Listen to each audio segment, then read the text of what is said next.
Man, it's good to be back on a bike. So yeah, my off season lasted a little bit longer than I was expecting. Unfortunately, last week I got a little bit ill and yeah, I had to spend quite a number of days in bed, which is very much unlike me.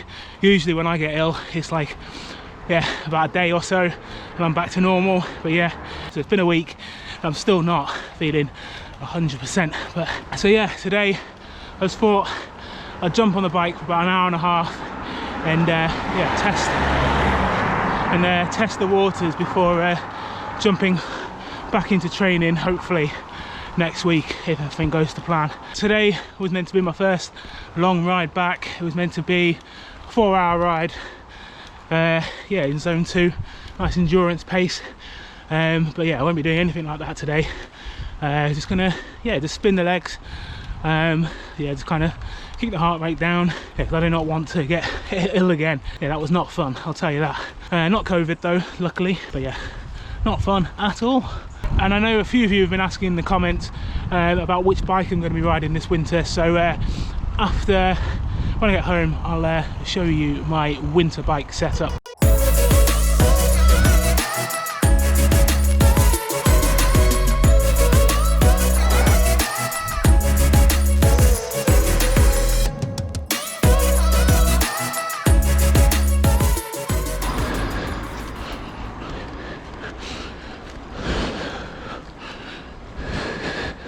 One thing that's like extremely difficult around here, especially with all the hills, is keeping your power and keeping your heart rate in zone 2.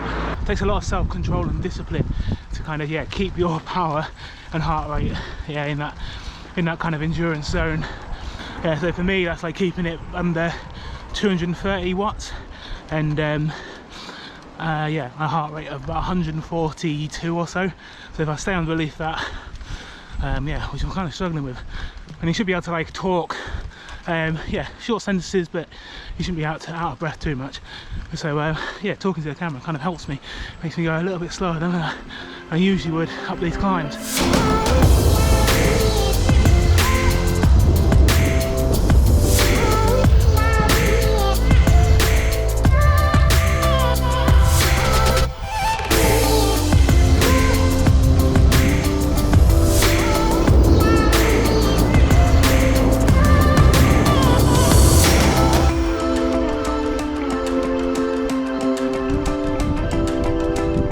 It's so good to get out on the bike after a week of illness. Yeah, it's been a bit windy today, but not too bad. The sun's out and it's not too cold. But yeah, it's definitely reminded me of how much I love riding my bike. And yeah, I was watching that short film that Wahoo put out with Pete Kennick last night, and there was a really interesting line he had in there about like the feeling he gets of just like that feeling when you just clip in, like the first time you clip in to your bike after not being on it for a while, and it just all kind of floods back to you, those feelings of, yeah, just how great it is. And yeah, I definitely felt that today, clipping in and yeah, getting going again. But yeah, before I head home, why don't I stop and I'll show you my winter setup. So yeah, this winter I'm going to be riding my the Tess Evo for most of this winter, just because it's such a great all-round bike. Yeah, like I love the how thin this seat post is, and it just makes the ride extremely yeah, comfortable. But yeah, I've made a couple of upgrades or a little bit of changes to winterproof the bike kind of. So yeah, first thing to kind of notice is got these mud guards on. So I think these are the SKS XL ones, which yeah, I just added some 3M tape, some kind of reflective tape there to just kind of make them a little bit more noticeable, especially in the dark. And yeah, I've extended the mud flap. Yeah, it makes it a little bit more friendly for when you're riding in a group or with other people. Yeah, I think they're very important. Yeah, so otherwise what you get is a kind of spray yeah, into people's faces. It kind of just directs it. Yeah, good at protecting yourself, but not very good at protecting others. So yeah, putting a mud flap on, and you'll definitely make some more friends doing that. So I've got those on the front and on the back. So yeah, they just kind of clip on, kind of rubber clip on, so it means you can just kind of take them on and off, and the rubber kind of protects the paintwork and stuff. Changed out the wheels, so I've now got a set of prime Kansas wheels.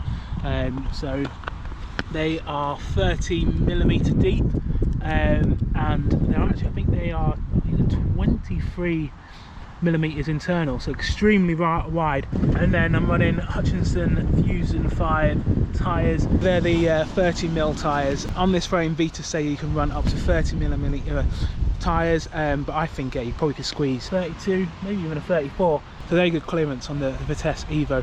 So I like to run a slightly wider volume tyre in winter, especially for all the kind of the endurance miles that you're doing. It doesn't really matter about how fast you're going, and comfort is the primary focus. I'm also running them tubeless as well, so less likely of getting pinch punctures.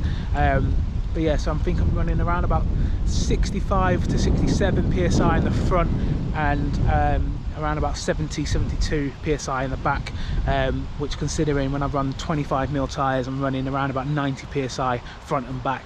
That's quite a lot of reduced kind of pressure. So yeah, that's the only kind of change they've made. So yeah, tyres, wheels, and putting on some mud guards, and I think yeah, it's a solid bike, so I don't really think you need anything else.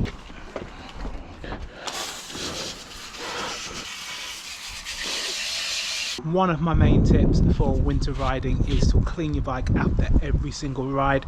But make sure you don't use heavy degreasers every time you do it. I mostly just use water unless the bike is absolutely filthy. Kind of two reasons for that.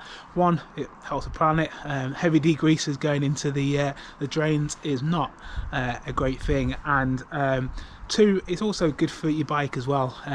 You've got loads of bearings and stuff on your bike, and if you let degreasers get in there, it'll dry out all the parts, and you'll have to buy new ones. And with the bike industry at the moment being as it is, it's very hard to get your hands on some parts. So yeah, you want to be doing whatever you can to make sure that you are looking after your bike and its parts. This week hopefully I'll be well enough to start my winter training, and yeah, I think I'm going to start things off with an FTP test to kind of see where I am and see how far I've got to go. That's it for today's video. Don't forget to like and subscribe. See you